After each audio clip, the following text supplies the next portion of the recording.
जुर्म की दुनिया क्राइम स्टोरी वाकई अजीब है। कई बार जो दिखता है असल में वो होता नहीं, और कई बार जो होता है असल में दिखता नहीं। ये कत्ल की कहानी भी कुछ ऐसी ही है। जिस शख्स की मौत होती है मौके से उसकी लाश भी मिलती है और सुसाइड नोट भी मिलता है। वहाँ से मौत के सबूत भी मिलते हैं और मौत की वजह भी। इन सभी को देखकर पुलिस भी मान लेती है कि ये आत्महत्या का ही केस है। लेकिन जब पोस्टमार्टम रिपोर्ट पुलिस के हाथ आती है तो पूरी घटना ही बदल जाती है। अब पुलिस फिर से तफ्तीश शुरू करती है। फिर जो कहानी सामने आती है तो उसे जानकर पुलिस भी दंग हो जाती है। आज क्राइम की कहानी में मध्य प्रदेश के एक बेहद ही सस्पेंस थ्रिलर मर्डर मिस्ट्री की सच्ची कहानी है। 29 जून 2019 को भोपाल में मिला था एक कैदी का शव। मध्य प्रदेश की राजधानी भोपाल का सेंट्रल जेल। साल 2019, तारीख 29 जून। इस दिन पैरोल पर जेल से निकले कैदी को लौटना था। 14 दिन की पैरोल पर जाने के बाद जेल प्रशासन को भी उसके लौटने का इंतजार था। तभी जेल प्रशासन को लोकल पुलिस से एक सूचना मिलती है। सूचना थी कि उस कैदी की मौत हो गई है। हत्या के केस में उम्र कैद की सजा मिलने और जेल की जिंदगी से परेशान होकर उसने घर में ही आत्मदाह कर लिया। लोकल पुलिस ने बताया कि कैदी ने एक सुसाइड नोट भी छोड़ा है। हैंडराइटिंग भी उसी की है और मौत की वजह भी बताई है। इसलिए अब उसके शव का पोस्टमार्टम कराकर केस को बंद करने की तैयारी है। ये जानकर जेल प्रशासन भी उस कैदी के केस को बंद करने के लिए लोकल पुलिस के फाइनल रिपोर्ट का इंतजार करने लगा। जिस कैदी की मौत हुई थी उसका नाम था राजेश परमार। उम्र तकरीबन 34 साल। वे मध्य प्रदेश के भोपाल के नीलबढ़ एरिया के हरिनगर में रहता था। इस पर साल 2014 में एक हत्या का आरोप था। उसी केस में इसकी गिरफ्तारी हुई थी। साल 2016 में उसे कोर्ट ने आजीवन कारावास की सजा सुनाई थी, जिसके बाद से वो जेल में ही रहता था। उसी समय राजेश के पिता की मौत हो गई थी। इसी वजह से उसे 14 दिनों की पैरोल मिली थी। इसलिए 15 जून को वो पैरोल पर बाहर आया था। 29 जून को उसकी पैरोल खत्म होने वाली थी। इस वजह से उसे हर हाल में 29 जून को जेल में लौटना था। लेकिन 29 जून की सुबह ही उसके घर से आग की लपटें निकलने लगी थी, जिसे देख आसपास के लोगों ने पुलिस को सूचना दी। फायर ब्रिगेड की गाड़ियां और लोकल पुलिस मौके पर पहुंची। आग बुझाने पर देखा गया तो एक युवक पूरी तरह से जल चुका था। चेहरा और शरीर भी पूरी तरह से जला हुआ था। देखकर ही वो मरा हुआ लग रहा था। फिर भी पुलिस ने आखिरी उम्मीद में उसे तुरंत अस्पताल में भर्ती कराया, जहां डॉक्टरों ने मृत करार दिया। सुसाइड नोट से मौत की वजह का पता चला।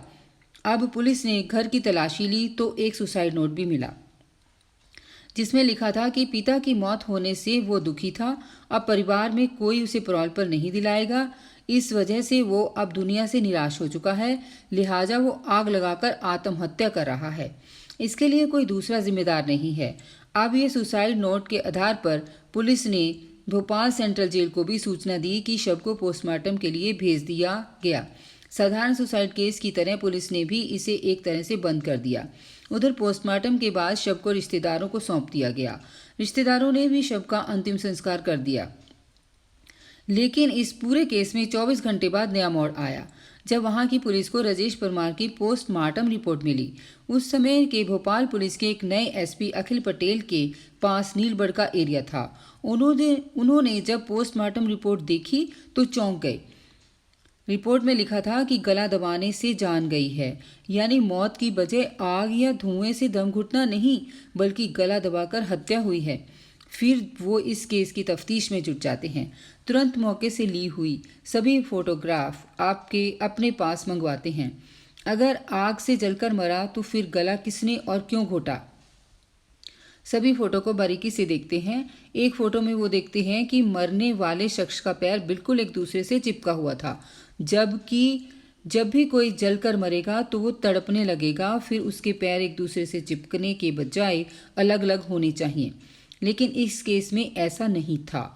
दूसरी तस्वीरें भी देखते हैं, उनसे पता चलता है कि उस शख्स का चेहरा और सीने वाला हिस्सा ही पूरा जला था, जबकि हाथ और पैर ज़्यादा जले नहीं थे और अजीब तरीके से मुड़े भी थे।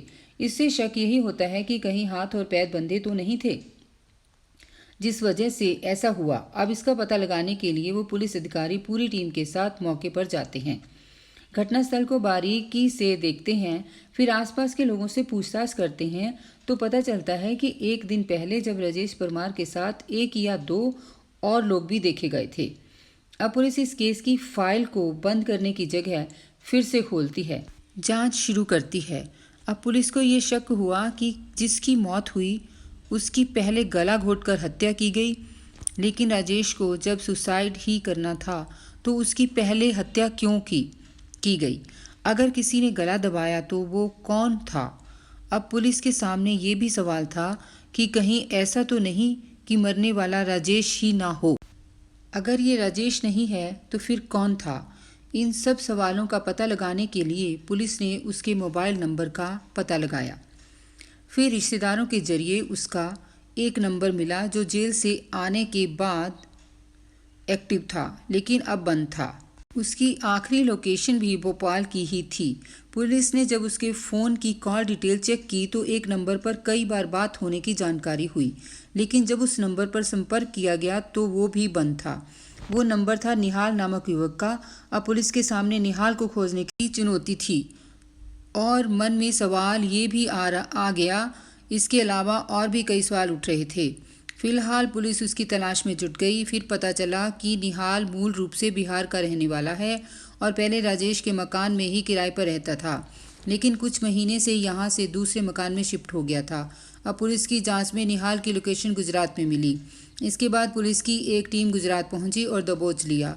इसके बाद जब उससे कड़ाई से पूछताछ हुई तब उसने जो कहानी बताई वो बेहद ही चौंकाने वाली थी। मरने वाले के दोस्त ने चौंकाने वाली बात बताई। ये कहानी निहाल ने बताया कि जेल से पैरोल पर आने के बाद राजेश ने उससे संपर्क किया था। फ़ोन पर बात हुई और वो उससे मिलने भी गया था। बातचीत के दौरान वो काफ़ी परेशान था, इमोशनल भी था, क्योंकि पिता की मौत के बाद उसे अब ज़िंदगी में शायद ही कभी पैरोल मिलने की उम्मीद थी। इसीलिए उसने सोचा था कि वो दुनिया की नज़रों से हमेशा के लिए मर जाए और असल में ज़िंदा भी रहे। इसके लिए उसने कुछ क्राइम सीरीज़ देखी थी, जिसके बाद एक खौफनाक आइडिया अपनाया। इसके लिए उसने घर में रहने वाली एकमात्र माँ को पूजा करने के बहाने 23 जून को ही बाहर भेज दिया था। इसके बाद साजिश रची कि 29 जून को पैरोल खत्म होने के बाद भी उसे जेल नहीं जाना पड़े, इसलिए 28 जून को ही किसी दूसरे शख्स को अपनी जगह मारकर दूर कहीं चले जाने की तैयारी में जुट गया। इस काम में मदद के लिए उसने मुझे बुलाया, लेकिन मैंने साफ मना कर दिया। इसके बाद उसने 1 लाख रुपए का लालच दिया और कुछ पैसे एडवांस में भी दिए, इसीलिए उसके झांसे में आ गया। इस तरह 29 जून को पैरोल खत्म होने से ठीक एक दिन पहले यानी 28 जून को ही हम दोनों की मुलाकात हुई। 28 जून की शाम को ही दोनों घर पर ही फ़ोन छोड़कर घूमने निकले ताकि लोकेशन ट्रेस ना हो सके। इसके बाद एक पेट्रोल पंप के पास राजेश को अपने ही उम्र और लंबाई वाला एक युवक मिला। उस युवक ने अपना नाम राजू रैकवार बताया था और दोनों फिर बातचीत करते हुए दोस्त बन गए।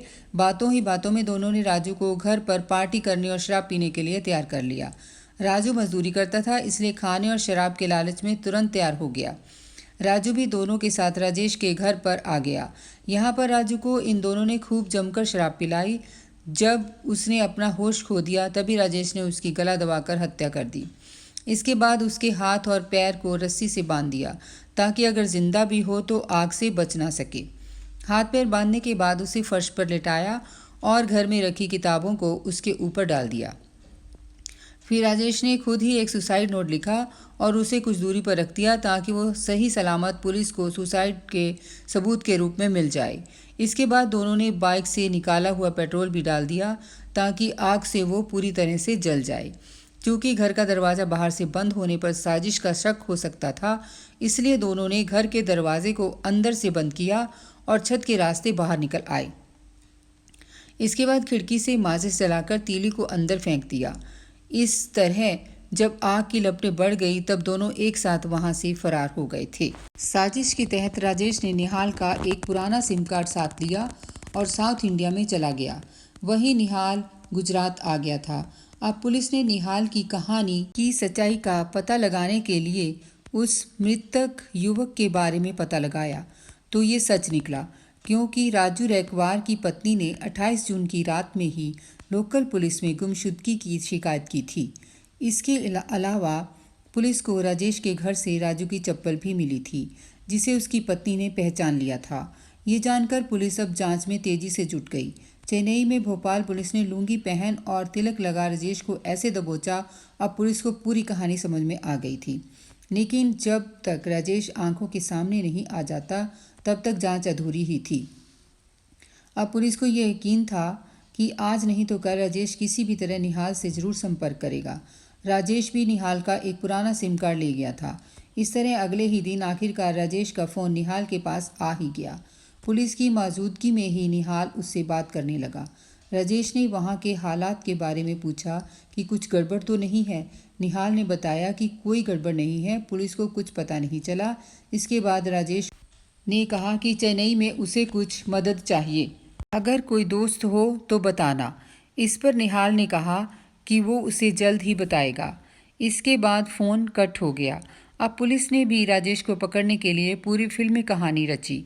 इसके तहत पुलिस के कुछ लोगों को चेन्नई भेजा और उन्हें लोकल बनकर राजेश से मिलने के लिए बोला। इस तरह निहाल ने राजेश को चेन्नई में रहने वाले अपने एक दोस्त का जिक्र करते हुए उसका फ़ोन नंबर शेयर किया, जिसके बाद राजेश पुलिस वाले को ही निहाल का दोस्त समझकर उससे बात करने की और मिलने गया। जैसे ही राजेश ने लुंगी और माथे पर तिलक लगाए दो युवकों को निहाल का दोस्त समझकर मदद मांगने पहुंचा, तभी उसे पकड़ लिया गया। इस तरह पुलिस ने एक ब्लाइंड मर्डर केस का खुलासा करते हुए 8 जुलाई 2019 को पूरे केस को मीडिया के सामने लाया था। इस केस के बारे में खुद IPS अधिकारी अखिल पटेल कहते हैं कि ये केस कानून की आंखों में धूल झोंकने वाला था, लेकिन अब बारीकी से केस की जांच हुई तो पूरा सच सामने आ गया। इसके बाद राजेश फिर से सलाखों के पीछे भेज दिया गया। Please subscribe for new update.